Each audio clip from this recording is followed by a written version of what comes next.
My name is Rosy and I manage the finances here at Blick Studios.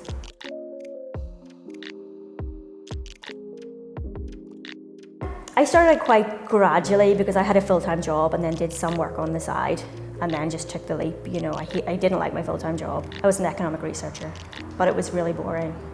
And I didn't like having to be there at exactly the same time every day and having to leave at exactly the same time every day. And yeah, it was really dull and I really hated it. So I didn't mind taking that leap. Like, it's probably harder if you have like a job that you quite like, but you think you might like working for yourself. So I didn't mind as much taking that financial risk. Like I did not get paid a lot for the first couple of years and I worked really, really hard for a while. It all happened quite organically. But I'd made the decision at one point, but it didn't all start straight away. It probably took me 2 years or something, you know, to like get up to full-time work. But I've never minded working hard. I've like enjoyed that. I just didn't like being told when I had to be somewhere and where and how long. Just because, you know, I wanted like a job that fit in with my lifestyle and things as well. I wanted time outside, you know, during dead hours to ride my horses and things like that. So all those things kind of factored into me. And some people like job security and like a routine, and I don't like a routine. I like job security, but I don't like a routine.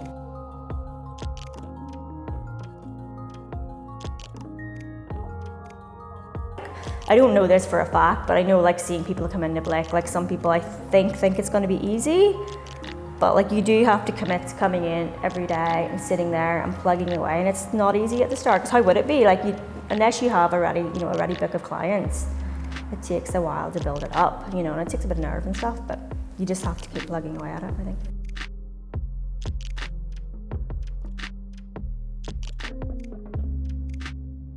I think people think it's really scary and that you have to be finance-minded or numbers-minded. And a lot of people just stuff it in a shoebox and don't worry about it, but everybody can manage their own finances, especially when you're a small business to start with. You just have to be mindful of what you're spending, what you're making, and take a bit of time to record it, and then think about how it fits into the big picture of what you want to do with your business. Any business has to manage what money they're spending, what money they're making, so you need to have some way of recording that. It depends what size your business is, how you're managing it, everything like that.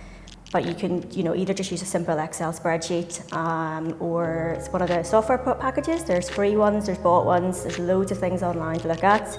But it is really a case of like keeping track of everything that you're spending and every bit of money that you're making, and then using that to plan your business. Obviously you can go further out than that, but the basic level, you have to keep a track of what you're making and what you're spending.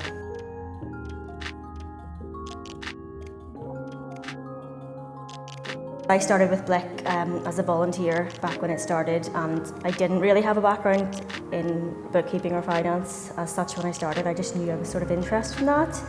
And then obviously I've been here since Blick grew, so we've changed a lot of things over the years, and obviously technology's changed a lot in the last 12 years or whatever. So we've started kind of a lot of systems for budgeting, managing what our spend is versus what our budgets are going to be, just keeping track of like, you know, cash spend, everything like that. So, and then credit control as well. It's really important, making sure that people pay you on time. I have lists that I do every week, lists that I do every month, lists that I do quarterly. So every week I'll go on and make sure that the bank, for example, is up to date. So everything that's gone through the bank account is on the software package. I'll go through all of our debtors and all of our creditors. I do that every week. So I have lists, weekly lists and then monthly lists, and then once a month I'll reconcile, for example, the petty cash. But I have that all set out so that I know when I tick it off every single week and every single month. But it depends a lot on your business individually, you know, what you need, but that's the system we have.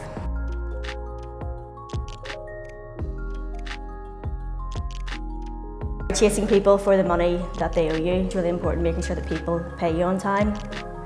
And a lot of people don't like doing credit control. It's not nice asking people for money, even if they owe it to you, but it's something that you have to do, unfortunately. It depends how you work your sale. Maybe if you're selling a good, for example, it's easy because people pay you at point of sale, but you know, if you're providing a service and you're invoicing somebody, sometimes it can be difficult to get the money out of people that even if they owe you and they have good intentions, you just have to keep on top of that. Sometimes if you're like the business owner, if you can get somebody else who's close to you, maybe even like your husband or like a friend to maybe make the calls for you, or even make up like a pseudonym on an email, and say it's from somebody else.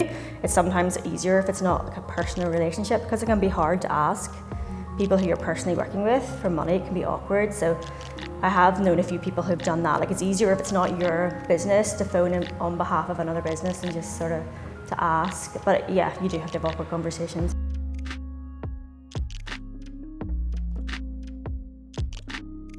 Definitely in advance you would like to agree with your customer when you expect them to pay. So it depends obviously a lot on what your business is, but you might expect them to pay a deposit or pay all of it up front. I guess with new customers I would say you probably should try to get people to pay everything up front, but it depends on your industry. Some industries wouldn't, customers wouldn't expect to pay everything, and they might want a certain length of time. They might want 30 days, 90 days to pay.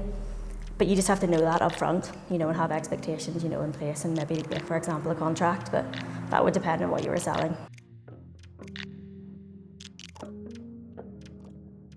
I guess the other thing I would say about the finances, talk about keeping track and things. You also want to use your finances to budget and look ahead at what your business is going to be. So you just want to basically at the start of the year, either on like a monthly basis or doing it for the whole year or quarterly, you just want to be looking at all of your expenses, so listing out everything you think you might spend and all the money you think you might make, basically, just for the whole year, just to get a look ahead at what you think your business, and then you basically compare your performance.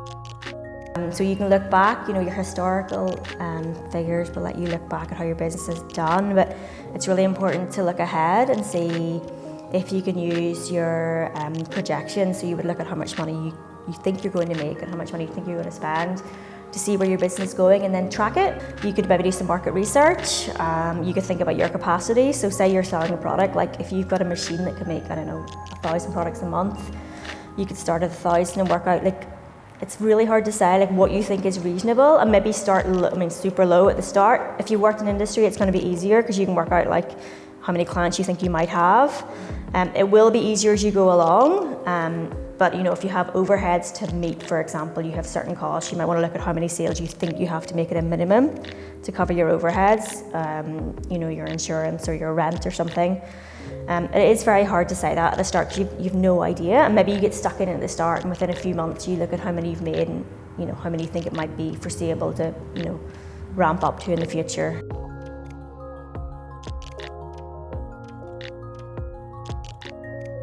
People always are really afraid of HMRC. They don't even know where to start with that.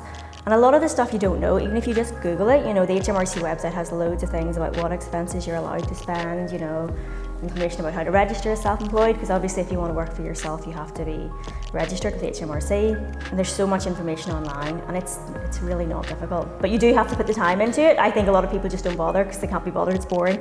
And you don't want to just do it for HMRC or for the sake of it, because you don't want to get to the end of the year and look at your business and be like, I've made £20,000 this year, but actually it's cost me £25,000. Is there a reason why I lost that £5,000 this year? And maybe there is, because maybe it's your first year of business and that's fine. But you want to have a look and see, could I be making more money? Am I spending money where I shouldn't be? Or is it just not a feasible business plan? But you don't want to go on for years doing that. You want to kind of know and make sure it's sustainable. You need to do your accounts for HMRC because you need to do a tax return. Everyone who's self-employed has to do a tax return, obviously. But you don't need to pay an accountant to do it. If your books are simple, all you're doing is recording the money you make and the money you spend.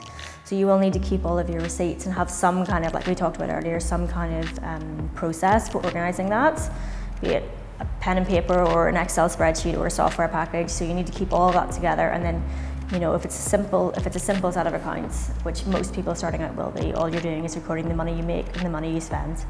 And if you go into HMRC, they have a list of what they deem is allowable expenses. So if you're not sure if something is an allowable expense, if it's legitimately to put through your business, have a look online, do a bit of Google. There's a big list on HMRC, and there's things as well. You can get allowances for working from home, for example. So you can take a little bit off your profit to reduce your tax bill if you're working from home. That's all allowable, but it's all on the HMRC website. I'd say, like, don't expect it to happen straight away. Like we've said, it can take a really long time, but don't be discouraged if it takes you a long time. If you're financially able, like, it's not possible for everyone. Like maybe even, like I would say, maybe keep a part-time job so you don't feel really stressed about the money. But like it can take quite a while, but it will be worth it in the end.